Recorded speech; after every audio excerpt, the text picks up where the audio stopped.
बिस्मिल्लाहिर्रहमानिर्रहीम, अस्सलाम वालेकुम। डियर स्टूडेंट्स, आज के इस वीडियो में हम डिस्कस करेंगे फर्स्ट ईयर का जो new paper pattern federal board की वेबसाइट पे आ चुका है उसको। लास्ट वीडियो में हमने जो आपका रिड्यूस सिलेबस के टॉपिक्स थे फर्स्ट ईयर के स्टूडेंट्स के हर सब्जेक्ट के हवाले से उनको डिस्कस किया था। ठीक है, इस वीडियो में हम पेपर पैटर्न डिस्कस करेंगे।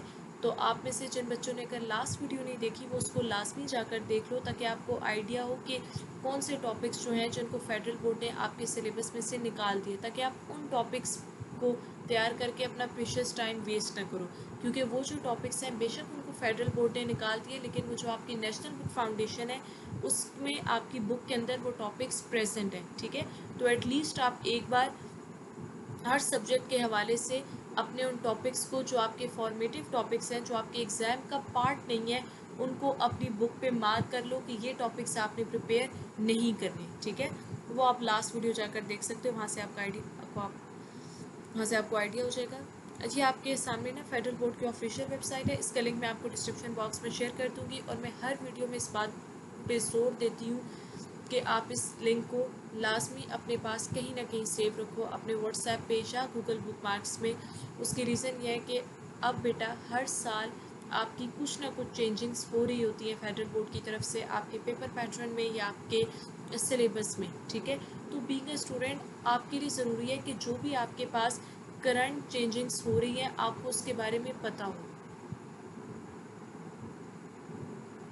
अब जैसे देखो, आपके पास ये जो न्यू नोटिफिकेशंस आए हैं ये आपके फर्स्ट ईयर के पेपर पैटर्न से रेलिवेंट है।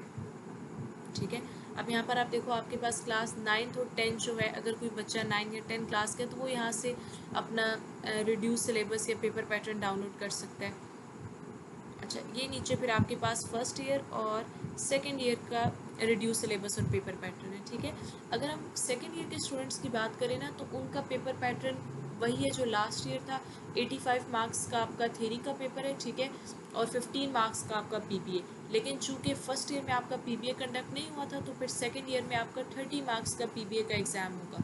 ठीक है, जबकि आपके पास जो फर्स्ट ईयर के स्टूडेंट्स हैं, फर्स्ट ईयर के स्टूडेंट्स का ये हर सब्जेक्ट के लिए आपका रिड्यूस सिलेबस और पेपर पैटर्न मेंशन है। यहाँ पर हम एक सब्जेक्ट को ओपन करके देख लेते हैं।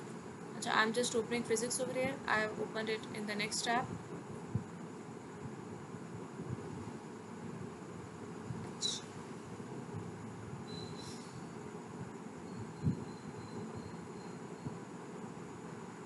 ये पहले तो आपके समेटिव और फॉर्मेटिव टॉपिक्स हैं जिनको हमने लास्ट वीडियो में डिस्कस कर लिया था। ठीक है, तो अभी हम जस्ट अपना फोकस पेपर पैटर्न पे रखेंगे, दैट्स इम्पोर्टेंट। अच्छा, अब आप देखो, आपके पास जो आपका न्यू पेपर पैटर्न है, अच्छा उसके अकॉर्डिंग अब आपके जो टोटल मार्क्स हैं ना वो चेंज हो गए हैं। ठीक है, अब आपके पास जो फिज़िक्स, केमिस्ट्री, बायो, इनका जो पेपर है वो आपका 80 मार्क्स का होगा रादर देन 85। इस साल जो स्टूडेंट्स फर्स्ट ईयर में इनरोल हुए हैं उनका अब जो थ्योरी का पेपर होगा वो 80 मार्क्स का होगा और 20 मार्क्स का आपका पीबीए होगा। लेकिन पीबीए आपका अब तक की अपडेट्स के अकॉर्डिंग पीबीए आपका फर्स्ट ईयर में नहीं होगा, पीबीए का एग्ज़ाम आपका सेकेंड ईयर में ही होगा और वो आपका फिर 40 मार्क्स का पीबीए का एग्ज़ाम बन रहा है। ठीक है, और 40 मार्क्स बेटा आपकी एक बहुत अच्छी खासी वेटेज है जो आपकी परसेंटेज को इंक्रीज़ भी कर सकती है और ड्रॉप भी कर सकती है, तो इसको आपने लाइट नहीं लेना।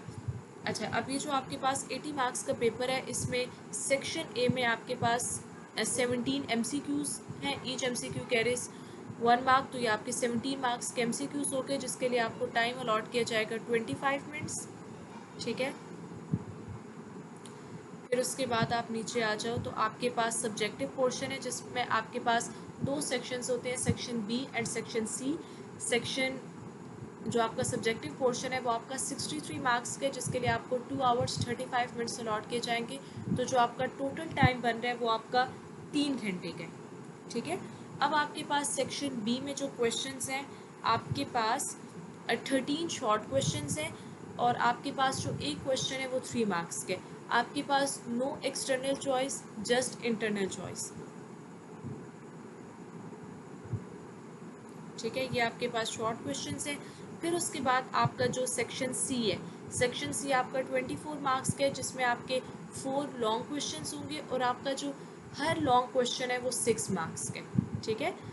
अब यहाँ पर जो इम्पोर्टेंट चीज़ जहाँ पर स्टूडेंट्स मिस्टेक करते हैं, बेटा अब चूँकि आपके पास एक्सटर्नल चॉइस के लास्ट ईयर ख़त्म हो गई थी, आपके पास इंटरनल चॉइस है, तो इस केस में आप कुछ भी चॉइस में नहीं छोड़ सकते, आप कोई चैप्टर चॉइस में नहीं छोड़ सकते, क्योंकि पॉसिबिलिटी है कि आपके पास जो और के साथ दोनों क्वेश्चन हैं आमने सामने, वो आपके सेम चैप्टर से भी आ सकते हैं, वो आपके डिफरेंट चैप्टर्स में से भी आ सकते हैं, ठीक है। इसके अलावा आपके जो और के साथ दोनों क्वेश्चंस हैं उनमें आपके न्यूमेरिकल्स भी हो सकते हैं, तो आप न्यूमेरिकल्स को भी अब स्किप नहीं कर सकते। अनफॉर्चुनेटली अगर किसी क्वेश्चन में आपके दोनों न्यूमेरिकल्स आ जाते हैं और आपने न्यूमेरिकल पोर्शन को स्किप किया हुआ है, तो अल्टीमेटली आप उस क्वेश्चन को अटैम्प्ट नहीं कर सकते, ठीक है। तो अब आपके पास जो चॉइस है ना वो लिमिटेड हो गई है। तो ये आपके पास फिजिक्स का पेपर पैटर्न था। इसी तरह आप जो बाकी सब्जेक्ट्स हैं उनके लिए भी आप पेपर पैटर्न इनकी ऑफिशियल वेबसाइट से यहाँ से डाउनलोड करके उसको देख सकते हो। और मैं आपको पर्सनली यही सजेस्ट करूँगी बीइंग अ टीचर कि आप हर सब्जेक्ट का जो रिड्यूस सिलेबस है और जो मॉडल पेपर है उसको अपने पास डाउनलोड करके रखो, ठीक है। So this is all for today. इंशाल्लाह we will meet in the next lecture. अल्लाह हाफिज़।